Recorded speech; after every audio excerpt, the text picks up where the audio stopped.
Ito ang ginawa natin. Battery pack para sa DIY Bluetooth speaker yan. Pinadala ni Sir yung battery pack niya na to. Ang setup nito, 12 volts. Yan, pinabago ni Sir, pinagawa ni Sir na 16.8 volts at pinalagyan ng BMS, pinalagyan ng charging port at charger na rin. Ayan, kumbaga, nirepack natin yung battery. Kuha natin ng volts. Ayan, ang reading natin, 16.5 volts. Ang setup ng battery pack for S3P. Ayan.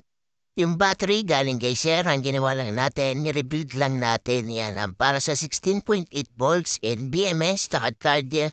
Ayan, testingin natin sa charging. Green pag full charge, tapos red naman pag charging yan. Nilagyan natin ng charging port dahil gagamitin ni Sir to sa DIY Bluetooth niya, yung speaker. Ayan natin naman, red charging. At ipapadala natin to. Okay na to yan. Sa mga magtatanong ng mga repack battery, PM lang po.